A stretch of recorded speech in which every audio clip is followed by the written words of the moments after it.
생방송으로 들으시는 우리 전 성도들, 성도님들이 계신 그곳에 또한 하나님께서 24시 제자의 응답을 여러분에게 허락하시고 25시의 응답, 또 영원한 축복으로 함께 하실 줄로 믿습니다. 우리 강단의 말씀에서 재앙이라는 제목으로 말씀을 주셨습니다. 이스라엘에게 임했던 10번째 재앙이죠. 근데요, 하나님은 이 재앙으로 이스라엘이 무너질 거라고 말씀하지 않으셨습니다. 왜냐? 이 재앙은 하나님의 계획과 뜻이 분명히 했기 때문에 하나님의 의도와 목적이 있는 재앙이었습니다. 그래서 이스라엘 백성들이 이 재앙으로 두려워한다면 많은 것을 빼앗기는 상태가 되죠. 그래서야 하나님은 이 재앙을 말씀하시면서 재앙보다 더 큰 게 무엇이냐? 재앙보다 각 개인의 영적 상태를 보게 하신 겁니다. 예수 그리스도를 상징하는 피를 문 임방과 설주에 발라놓고 두려움에 떠는 사람이 있었을 겁니다. 밤새도록요. 집에서 나오지도 못하고, 야, 이게 죽음의 사자가 혹시나 이거 이렇게 우리 집을 덮치면 어떻게 하지? 두려워할 이유가 없는데도 불구하고 다른 세상의 소리를 듣고 하나님의 말씀만 들으면 될 것인데 그 영적 상태가요, 다른 소리를 듣고 두려워하는 상태라면 그 이스라엘 백성은 중요한 축복을 놓치는 것이죠. 그래서요, 하나님은 이 재앙 속에서 오직 예수 그리스도, 하나님이 주신 언약을 기억하게 하셨습니다. 하나님이 호렙산에서 모세를 통하여 그 언약을 회복시키셨거든요. 이 모세에게 회복된 언약을 이스라엘 전 백성이 함께 나눈 것입니다. 아, 그래, 우리는 이곳에서 노예로서 살아가는 사람들이 아니야. 우리는 하나님 자녀고 가나안 땅을 정복하고 세계복음할 사람들이야. 그걸 확인하는 시간이 재앙의 시간이었던 거죠. 그래서요, 그들이 노예였기 때문에 한자리에 모여서 크게 예비할 수는 없었지만 각자가 하나님의 말씀을 생을 걸고 붙잡는 예배에 승리했습니다. 그것으로 200만 명이나 되는 이스라엘 온 백성들이요, 하나 된 거 있죠. 원네스. 성격이 맞고 또 그 사람이 나와 뜻이 맞아서 뭐 하나 됐다, 이건 하나 아닙니다. 미안하지만 인간 사이에, 사람과 사람 사이에 하나님이 개입하셔서 말씀으로 하나 되지 않으면요 절대 하나 될 수 없습니다. 근데 그들이 하나 된 거 있죠. 각자의 집에서 그 문 임방 설주에 피를 바르는 그 시간이 그들이 세계복음화로 하나 되는 시간이요, 또 하나님이 주신 언약으로 하나 되는 시간이었던 겁니다. 하나님은 그들을 향하여 분명히 말씀하셨습니다. 가나안을 정복하라고. 내가 지시할 땅, 아브라함에게 처음부터 약속하셨던 그 땅으로 너는 가야 된다. 모세를 통하여 세계 복음화의 그 사명을 확인시켜 주셨거든요. 여러분, 지금 이 시간이요, 이 시간표가 여러분이 여기에 집중해야 될 시간표입니다. 나의 영적인 상태. 하나님이 어린 양의 피를 손에 쥐어주시면서 이것으로 결론 내려라 말씀하시고 계십니다. 여러분, 정말 결론 내리셨습니까? 하나님 앞에서 확인하는 시간 되기를 바랍니다. 그래서 뉴스에서 아무리 이상하게 떠들어도요, 무슨 교회가 모이는 것이 헌금 때문에 모인다, 세상에 그런 무지한 사람들이 있을까요? 그 볼 가치도 없는 뉴스에는 귀 기울이지도 마시고, 그 이상한 데다가 제가 막 화를 쏟다 보니까 힘 빠지더라고요. 그래서 그냥 그런 뉴스 안 보기로 했습니다. 댓글 안 보기로 했습니다. 전혀 이 영적 가치를 모르는 무지한 자들의 이야기 아니겠습니까? 불쌍한 사람들이죠. 이 재앙은요, 영적으로 볼 때 과정입니다. 계획입니다. 그래서 제대로 보지 않으면 그 재앙만 보게 된다니까요.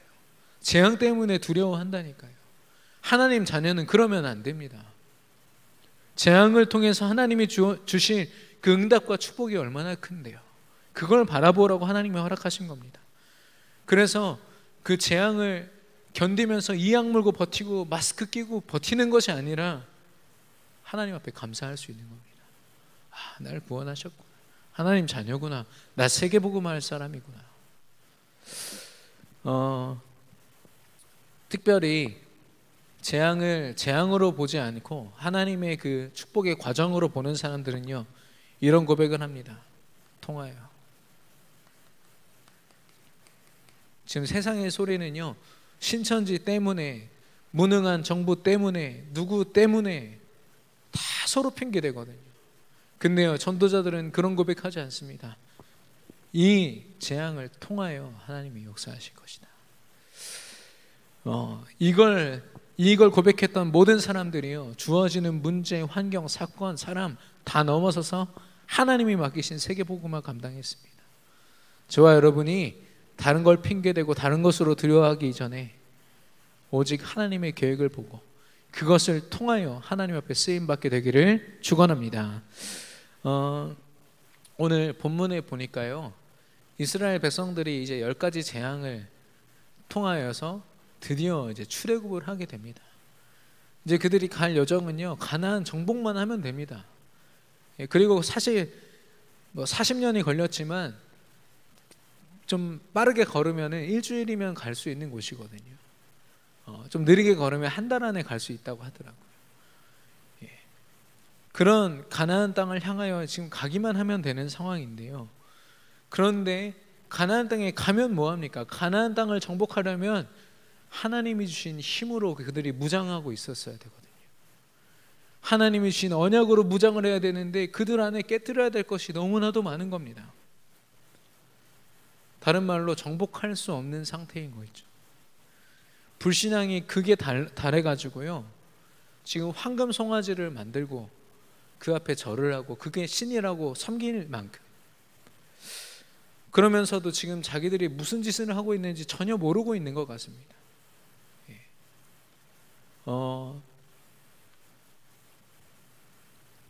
오늘 제목은요, 재앙 이후에입니다.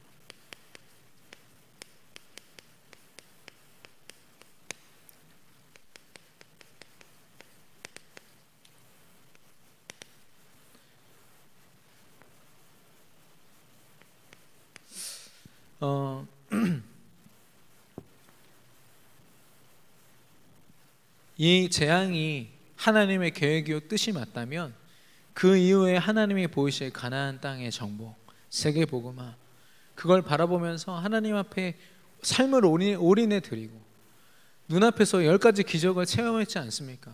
눈앞에서 홍해가 갈라지고 그 쫓아오던 애굽의 그 세계 최강의 전차 부대가 바다에 수장되는 것을 보았다면 하나님 앞에 올인해야 되지 않겠습니까? 근데요, 그들의 상태는요, 언제든지 하나님 앞에 대들고 불신앙할 수 있는 상태였던 겁니다. 하나님 말씀을 언제든지 저버릴 수 있는 그런 상태. 그래서 우리는요, 이 재앙 이유를 바라봐야겠습니다. 지금은 어떻게 이런 상황들이요 지나갈 수 있습니다. 그런데요, 또 이런 문제들이 온다면 우리가 정말 믿음을 고백할 수 있을까요? 또 이 사건을 통해서 하나님의 계획 세계복음화를 바라보고 거기에 올인할 수 있을까요? 우리 스스로를 점검해 보기를 바랍니다. 우리가 봐야 되는 진짜 재앙이 있습니다. 아까 말씀드린 것처럼 하나님은 애굽에서의 10가지 재앙을 이스라엘 백성들의 해하기 위하여서 주신 재앙이라고 말씀하시지 않았습니다. 그들을 구원하기 위하여 하나님이 주신 축복이요 계획이었죠. 근데요, 진짜 재앙이 있습니다. 무엇이 재앙이냐? 성경의 기록을 보시면 실제로 세상에 주어지는 그런 재앙들이 하나님의 자녀로부터 시작되는 경우가 많더라고요. 창세기 6장에 보니까 하나님 앞에 믿음을 고백해야 되는 하나님의 아들들이 사람의 딸들을 보고 눈에 보이는 아름다움을 쫓아서 그들과 함께 했다고 했습니다. 믿음을 저버리니까요, 하나님이 그들을 쓸어버리신 겁니다. 그게 세상의 불신앙이 아니라 하나님 자녀들의 불신앙의 영적인 무능함 때문에 주어진 재앙 아니겠습니까? 소돔과 고모라가 왜 멸망당했습니까? 그들이 타락해서요? 아닙니다. 그 안에 의인이 없어서, 말씀 붙잡고 하나님 앞에 올인할 수 있는 그 사람이 없어서. 그래서 우리가 정말 하나님의 자녀로서 우리 삶 속에서 재앙을 막는 자로 서야겠습니다. 진짜 재앙이 무엇이냐? 불신앙입니다.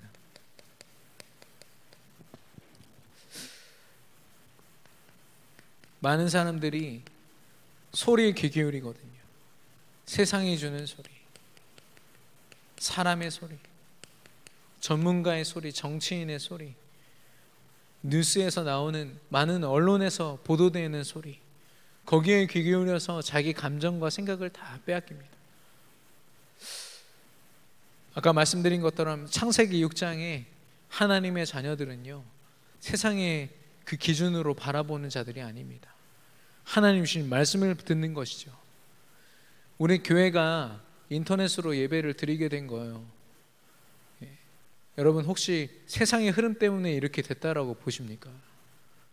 저희 담임 목사님과 저희 교역자들이 어떻게 이렇게 결정하게 됐느냐? 우리 단체 안에 있는 여러 교회들과 함께 소통했습니다. 예배를 어떻게 할 것이냐, 최대한 이 예배를 지키고자 정말 기도하면서 했거든요. 되도록이면 다른 뉴스를 듣지 않고요, 이 예배를 온전히 지킬 수 있는 그 방법을 두고 고민하는 중에 이렇게 인터넷으로 드리게 된 겁니다. 어디 세상의 뉴스를 듣고 그거에 두려워가지고 우리가 한 게 아니라니까요. 우리는 세상과 사람의 소리를 쫓아가는 자들이 아닙니다. 그런데 그걸 쫓아가다 보니까요, 우리도 모르게 우상 숭배하는 자리에 서게 됩니다. 경제가 마치 우리 삶의 전부인 양, 사람이 전부인 양, 또 우리가 감당하고 있는 업과 일이 전부인 것처럼 속입니다. 어느 정도로 속이냐? 오늘 본문 출애굽기 32장 4절에 보니까 그들이 뭐라고 합니까? 우리를 출애굽시킨 그 신이 바로 이 황금 송아지다라고 얘기하고 있습니다. 우리를 지금까지 이렇게 살게 하고 있는 것이 바로 내가 가진 경제고 내가 만난 사람이고 내가 이 일을 하고 있기 때문에 내가 이 정도 살고 있는 것이다. 혹시 이렇게 착각하고 있지 않습니까? 우리는 온전히 하나님의 은혜로 사는 자들입니다. 이런 불신앙의 고백들로 말미암아 우리도 모르게 우상 숭배를 하고 있는 거 있죠. 이런 불신앙 속에 하나님이 우리에게 큰 축복을 주셨음에도 불구하고 우리 안에 노예와 포로와 속국의 모습이 드러납니다. 출애굽을 했지만 이 이스라엘 백성들이요, 끊임없는 불신앙 속에 했던 말이 무엇이냐? 애굽으로 돌아가고 싶다. 여기서 이렇게 고통받고 광야에서 하나님이 주시는 이걸 체험하느니 차라리 원래 모습으로 애굽의 노예의 모습으로 돌아가겠다. 늘 했던 고백입니다. 그리고 우리 강단에서도 말씀을 주셨죠. 하나님이 바벨론의 포로가 되게 하셨어요. 속국되게 하셨거든요. 한마디로 이스라엘이란 나라가 없어진 겁니다. 근데 하나님이 고레스라는 왕을 감동시키셔서 이스라엘을 회복시키셨거든요. 역사 이래로 완전히 속국되고 깨어진 나라가 회복되는 경우는 거의 없습니다. 근데 하나님의 은혜로 회복됐거든요. 그래서 성전을 재건하고 나라를 재건하는 일에 하나님이 이스라엘 백성들을 보내셨는데 거기서 조금 방해받으니까 이들이요, 기도하지도 않고 진짜 나라의 회복과 성전 회복을 위해서, 재건을 위해서 눈물로 날마다 기도하면 도전해야 되는 그들이요, 자기 집 짓기 바빴어. 자기 집을 어떻게 하면 이쁘게 지을지. 자기 집 지으면 뭐합니까? 나라를 다 뺏겼는데. 하나님의 성전이 지금 지어지지도 못한 채로 저렇게 버려져 있는데 그런 상태가 되는 겁니다. 결국에는 다 빼앗기는 겁니다.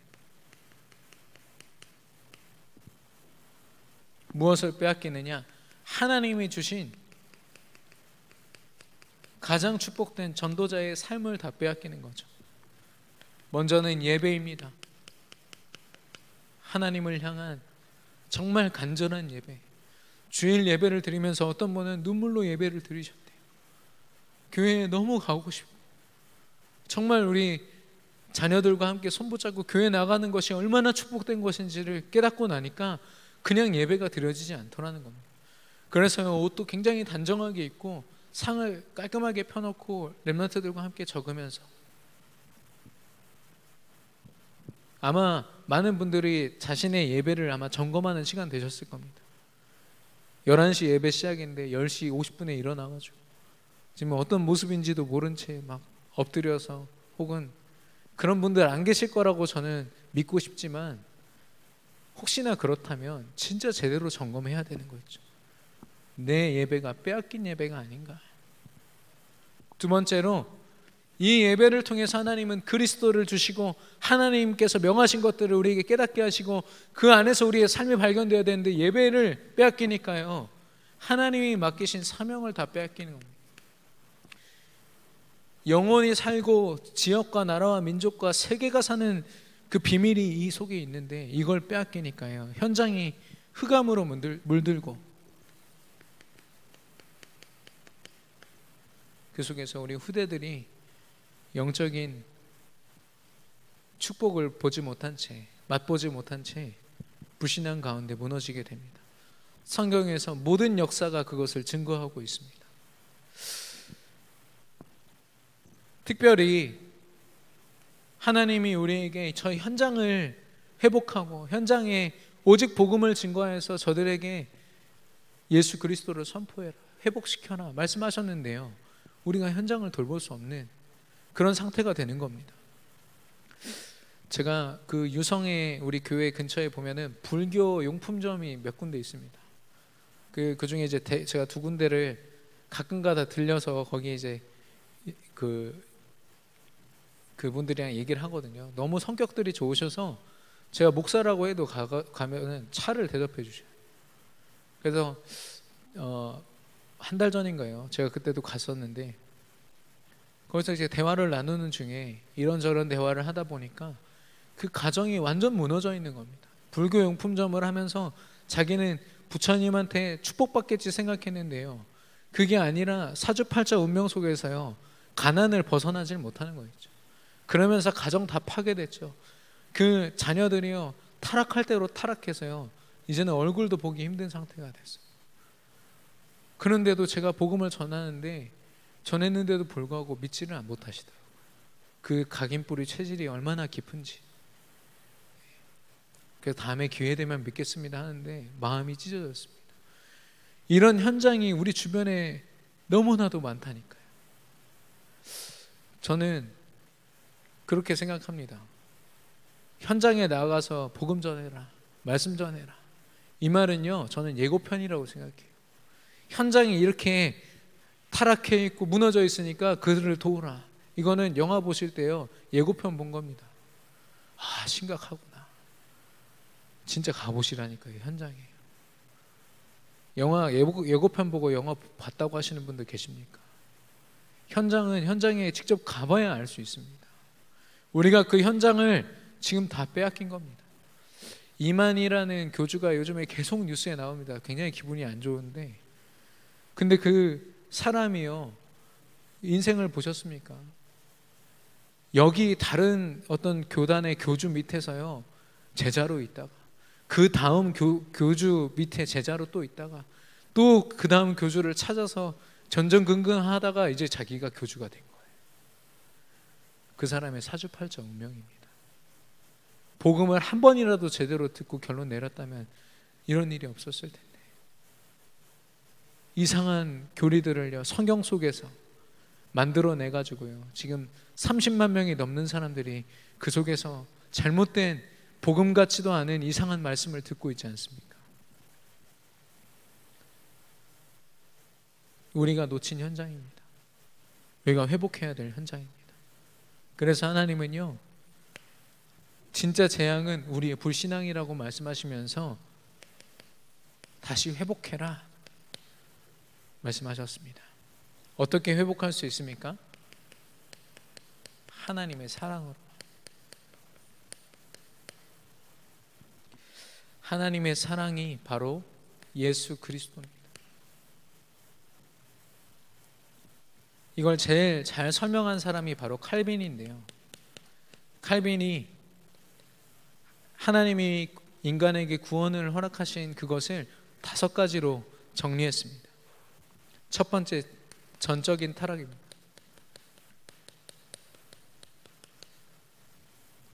창세기 3장, 6장, 11장.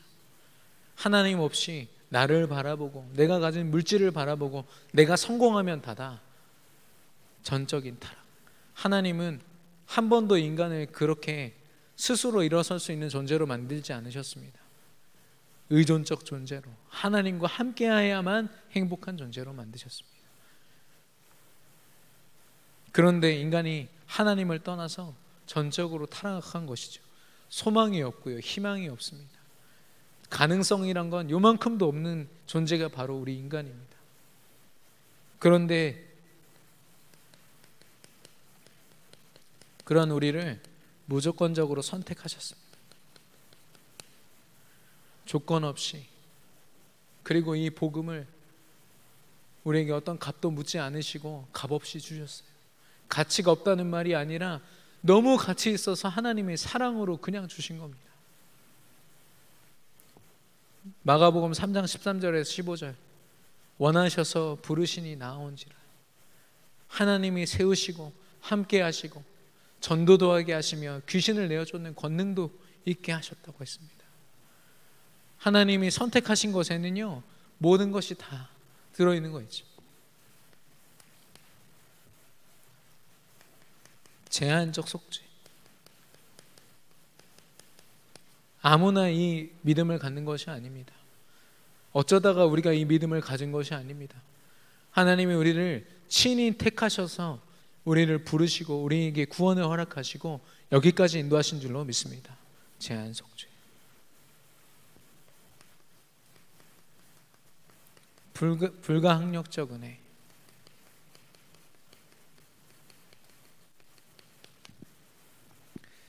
고린도전서 15장 10절 바울의 고백이죠. 나의 나 된 것은 하나님의 은혜다. 내가 나 될 수 있는 것, 나의 모습에 어떠한 것도 내 의와 내 공로가 아니다. 하나님의 뜻으로 내가 세워졌다. 이 고백입니다. 내 인생에 내가 자랑할 것이 있다면 하나님의 역사밖에 없다. 우리의 고백이 되어야 됩니다. 누구도 그 하나님의 사랑, 그 은혜를 끊을 수 없다는 거죠. 그리고 그렇기 때문에 성도의 견인.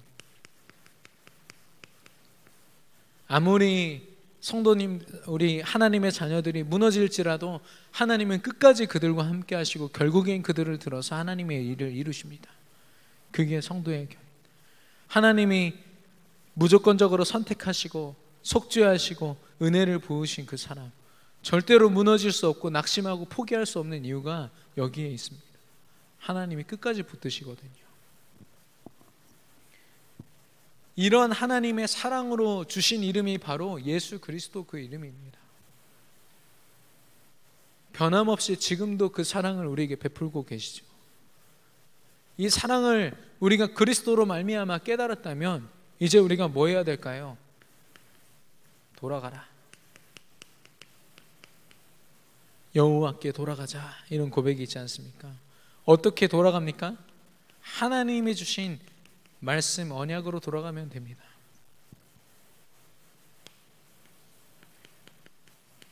우리의 삶과 우리가 순간순간 고백하는 그 모든 고백이요, 예수가 그리스도 되심을 고백할 수 있다면 우리는 이미 회복되어지고 있는 것이고 하나님 앞에 쓰임받고 있는 것입니다. 하나님이 주신 말씀을 생을 걸고 붙잡고 그 천하보다도 귀한 하나님의 말씀을 붙잡고 기도하는 자, 내가 원하는 기도가 아니라 하나님이 원하시는 기도를 말씀 속에서 발견하고 감당하는 사람, 그 사람은 이미 하나님 앞에 돌아가서 회복되고 있는 사람이요, 쓰임받고 있는 사람입니다. 그런 사람에게 하나님이요 하나님이 주신 계획이 보여집니다. 세계 복음화를 위한, 그리고 시대 회복을 위한 하나님의 계획이 보여지는 것이죠. 그래서 우리가 조금 불신앙 속에서 노예 포로 속국의 모습으로 여전히 빼앗긴 모습이 혹시 우리에게 있다고 해도요, 괜찮습니다. 빨리 돌아가시면 됩니다. 하나님의 사랑 예수 그리스도로 결론 내리고 하나님께로 돌아가는, 그래서 하나님 앞에 온전히 쓰임받는 저와 여러분 되기를 축원합니다. 특별히 하나님이 우리에게 회복을 명하실 때 이제는 나를 넘어서, 우리 예배를 마칠 때 늘 하는 찬양이 주여 나의 삶 속에 보면 나를 넘어서 하나님의 은혜와 계획과 뜻을 바라보게 하옵소서, 그런 고백을 하지 않습니까? 그런데요, 이스라엘 백성들도 자신이 회복되고 축복받은 그것을 세계 복음화로 하나님 앞에 드리지 못하고 자기에게 머물러 있다 보니까 그 축복이 결국에는 그게 또 다른 타락으로, 그 대표적인 주제가 솔로몬 아니겠습니까? 다윗, 자기 선대왕 아버지 다윗을 통해서 주신 그 축복을요, 모든 전 세계에 증거해야 마땅했는데 오히려 그 속에서 타락해버린 솔로몬. 혹시 우리가 그런 모습이 있지 않습니까? 하나님이 우리를 회복시키실 때 나를 넘어서 회복하기를 원하십니다. 나를 넘어선다는 건 무엇입니까? 나의 정체성이 새롭게 확인된다는 것입니다. 또 내게 주신 하나님의 사명이 확인되는 것입니다. 하나님을 내 삶에 맞추는 것이 아니라 나를 하나님께 맞추는 것입니다. 내가 내 직장의 스케줄이 이러니까 기도를 이렇게 할 수 있다가 아니라 내가 이렇게 기도해야 되기 때문에 직장의 스케줄을 이렇게 잡겠다. 우리 렘넌트들도요, 학업이 바쁘고 이렇게 됐기 때문에 내가 예배를 드릴 수 있다 없다가 아니라 내가 예배를 드려야 되기 때문에 내 학업은 이러해야 된다라고 내 삶이요 제대로 그 정체성이 확인되고 그 사명이 확인되어야 됩니다. 우선순위가 바로 되어야 되겠죠. 그걸 갱신이라고 합니다.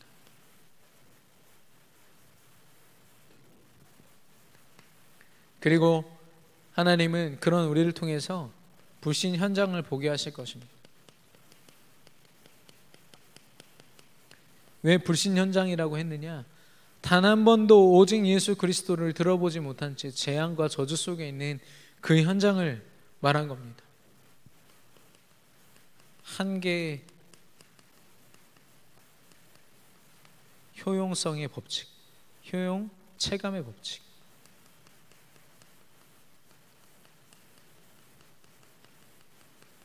이게 뭐냐면, 많은 불신자들이요, 경제가 자기의 삶의 모든 것인 줄 알고 올인을 했습니다. 근데요, 거기에 한계가 있는 거예요. 돈으로 얻을 수 있는 행복의 한계가 느껴지는 겁니다. 그래서 죽음을 택하기도 하고요. 그리고 술에 취했던 사람이요, 술 취한 것으로 자신에게 주어지는 불행과 우울함을 이기지 못해서 마약에 중독되고 결국에는 몸이 망신창이가 돼서 사는 게 사는 것 같지 않은 사람들. 이게 그냥 인생이 단지 불행해서 그런 것이 아니라 잘 나가고 인기도 많은 연예인들이 이런 삶을 산다니까요. 주어지는 불안함을요, 자기에게 주어진 명예와 경제로 또 자기가 가지고 있는 어떤 환경으로는 이길 수가 없는 겁니다. 한계 효용 체감의 법칙. 어떤 뉴스를 보니까요, 동성애에 빠진 한 사람이요, 이 동성애로 자기 쾌감을 채우지를 못하니까 이제는 시체와 성관계를 맺는 거예요. 그것 때문에 자기 주변에 있는 사람들을 죽이기 시작하는 거예요. 실제로 뉴스에 있다니까요. 제가 이따가 보여드리겠습니다. 한계 효용 체감의 법칙. 이제는 불신자들이요, 자기에게 행복을 주는 것들이요, 한계가 드러나기 시작했습니다. 하나님을 만나지 않고 그리스도로 결론 내리지 않으면 안 되는 인생들이요, 이제 우리 주변에서 드러날 겁니다. 신천지도요, 그 이만희를 따라가는 저 수많은 사람들이 언젠가 이게 답이 아니었구나를 깨닫게 되는 그날, 얼마나 큰 재앙이 있을지 상상해 보셨습니까? 수많은 교주들을 따라다니던 사람들이 자살해 죽었거든요. 왜냐, 자기 생을 올인했는데 그게 답이 아니니까. 우리 전도자들은요, 그런 현장을 보셔야 됩니다. 코로나 때문에 참 두렵기도 하겠지만 그 두려움 속에서조차 우리는 진짜 하나님이 맡기신 그 현장을 바라봐야 됩니다. 12가지 문제에서 벗어날 수 없는 그들, 오히려 3단체는요 그들에게 명상 운동하라고, 또 이상한 귀신 접신 운동을 그들에게 가르쳐서 사람들이 하나님을 바라볼 수 없도록 만들고 있습니다. 문화를 만들어서 하나님이 없는 문화로 만들겠다. 뉴 에이지가 그 말 아닙니까? 새로운 세계를 만들겠다. 새로운 시대를 창조해내겠다. 하나님 없는 인간들이 만드는 것.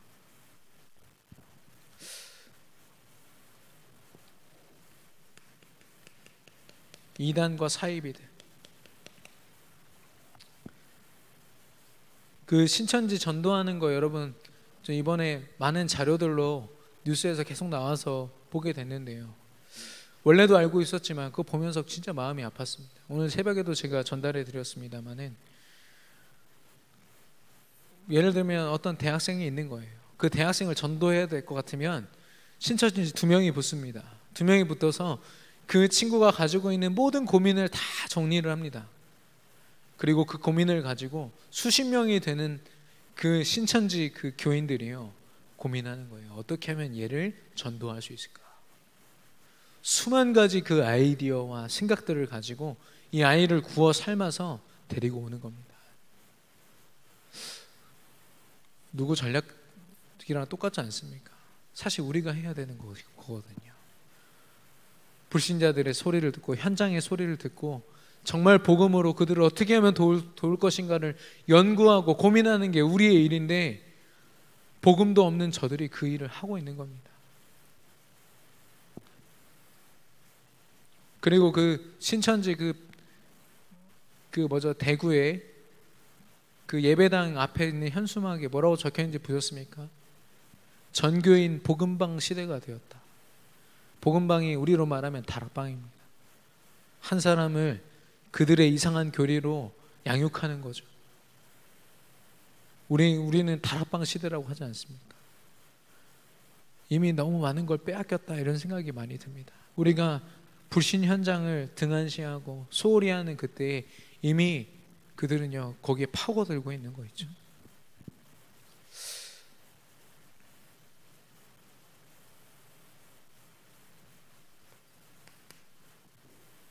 하나님은 우리에게 단순히 말씀 보고 기도하고 전도하라고 말씀하지 않으셨습니다. 무브먼트, 운동을 하라고 말씀하십니다.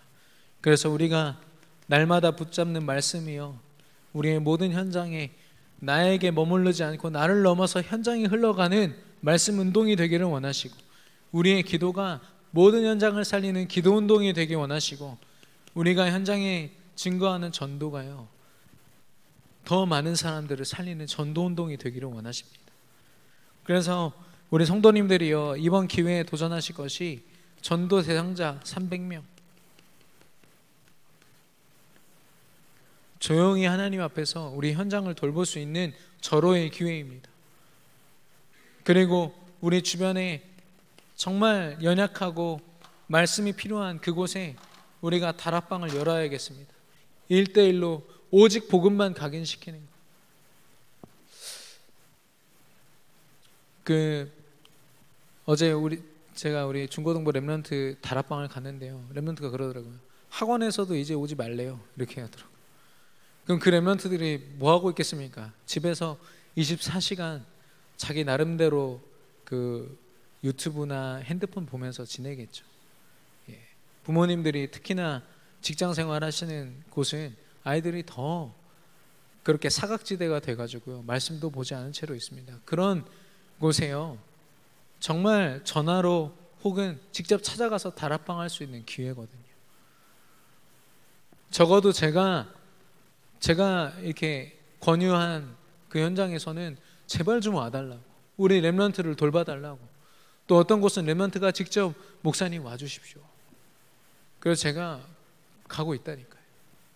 우리 특별히 주일학교 교사 선생님들과 또 렘넌트들에게 마음을 담으신 분들은요, 절호의 기회입니다.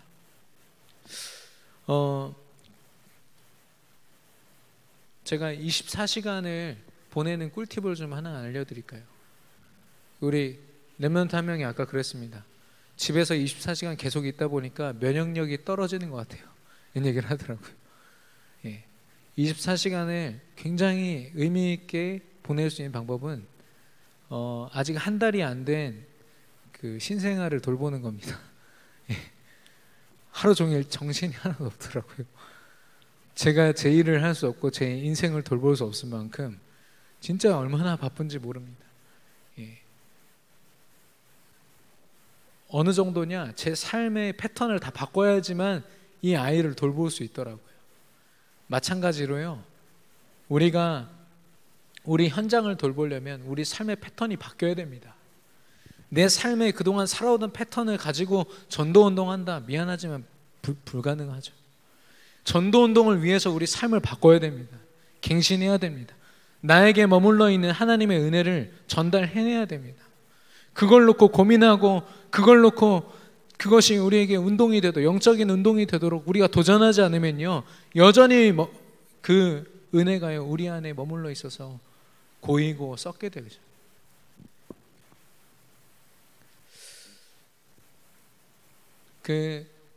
그런 사람들이 있더라고요. 어떤 사람은 그 전염병 속에서요, 그 전염병을 견디지 못하고, 특별히 이번에 그 코로나19 바이러스로 죽는 대부분의 사람들이 이 호흡기 기저 질환이 있는 사람들 아닙니까? 그 약한 곳을 파고 들어가지고 그 바이러스가 그들을 죽게 만드는 겁니다. 근데요, 어떤 사람들은 전혀 그거에 영향받지 않는 거 있죠. 큰 증상도 나타나지 않고 있다가 태어나는 겁니다. 태어날 뿐 아니라 그들이요, 자기의 몸 안에 있는 항체를 기증하는 거예요. 어떻게 하면 이 바이러스를 견디고 이길 수 있는가? 그 사람의 몸이요, 모델이 돼가지고 약품이 개발되기도 하고요. 이번에도 그런 일이 있는지는 모르겠습니다만은 우리는 영적으로 그런 사람이 되어야 되지 않겠습니까? 사단이 우리의 삶을 틈탔을 때 거기에 무너지는 것이 아니라 그것을 이기고 그것이 모델이 돼서 더 많이 속고 있는 사람들을 돕는 자, 하나님이 우리를 그렇게 축복하실 겁니다. 진짜 재앙은 하나님 자녀의 불신앙으로부터 시작됩니다. 우리의 불신앙이 점검되고 우리의 노예포로 속국되어 있는 모습들이 하나님 앞에서 회복되기를 바랍니다. 오직 하나님의 사랑으로만 우리가 예수 그리스도께, 하나님께로만 돌아갈 수 있습니다. 그리고 하나님은 나를 넘어서는 도전을 통해서 세계복음화를 감당하라 말씀하시고 당장 우리 주변에 있는 현장을 돌보라고 말씀하십니다. 재앙 이후에 하나님이 보이실 세계복음화를 두고 참된 도전을 시작하는 저와 여러분 되기를 축원합니다. 하나님께 필요한 사람, 결론적으로 하나님이 원하시는 사람은요, 복음 앞에 생을 건 한 사람이었습니다. 그 사람의 어떤 조건도 공로도 하나님은 보지 않으셨습니다. 지난주 강단의 말씀에서처럼요, 찬송가 310장 아까 우리 함께 찬양했는데요, 이 찬송가를 지은 사람이 휘틀이라는 사람입니다. 근데 이 사람이 전쟁에서 팔을 잃었거든요. 팔을 잃은 채로, 그 군인이었는데 팔을 잃은 채로 병상에 누워서 어머니가 선물해준 성경을 보고 있었습니다. 그냥 성경을 읽을 뿐이지 그렇게 믿음이 좋았던 건 아니거든요. 근데 간호사 한 명이 지금 죽어가고 있는 소년 병사가 있으니까 와서 기도해 주라고 한 겁니다. 근데 이 사람이 갑자기 마음이 찔리는 거예요. 내가 믿음이 없는데 이거 할 수 있을까? 근데 그래서 그 사람이 그 자리에서 엎드립니다. 하나님, 제가 믿음이 없지만 진짜 하나님을 믿는 믿음으로 저 소년 병사를 두고 기도할 수 있게 해주십시오. 그렇게 기도하고 그 소년 병사에게 기도해 줬는데 죽을 때 평안함으로, 기쁨으로 그 소년 병사가 죽는 걸 보면서 이 사람이 결단한 겁니다. 아, 하나님은 나의 조건과 나의 믿음의 어떤 수준을 보지 않으시고 내가 하나님을 믿는 그 자체로 하나님이 나를 사용하시는구나. 하나님이 원하시는 한 사람은 실력을 갖추고 많은 걸 갖춘 사람이 아니라 오직 그리스도의 믿음을 가진 사람인 줄로 믿습니다. 우리가 각 현장에 그 한 사람이 되면 됩니다. 아, 하나님의 은혜로 그 찬양하실 때마다요, 하나님이 나를 어떻게 세우셨는지를 확인하시기를 바랍니다. 그리고 하나님은 그런 우리를 모으사 한 교회로 묶으셨습니다. 앞으로도 우리 교회는요, 세상의 소리를 듣고 우리 일정과 이런 것들을 조정하지 않을 겁니다. 우리 성도님들도 참고하셔서 정말 기도로 교회에서 함께 결정되고 또 공지하는 것들을 잘 따라주시면 감사하겠습니다. 솔로몬이 성전을 지어놓고 한 기도가 있습니다. 열왕기상 8장 37절 39절. 전염병과 기근과 그 어려움 속에 있는 사람들이 성전에 모여서 기도하면 하나님 그 기도를 들어주십시오 라는 기도입니다. 하나님께서 우리 교회를 재앙을 막고 그 재앙을 넘어서 세계복음화할 교회로 우리 교회를 세우시고 지금도 사용하고 계신 줄로 믿습니다. 오늘 나 자신을 점검하고 하나님 앞에 전도자의 삶으로 새롭게 도전하는 귀한 축복의 날이 되기를 축원합니다. 우리 주신 말씀 붙잡고 기도하겠습니다.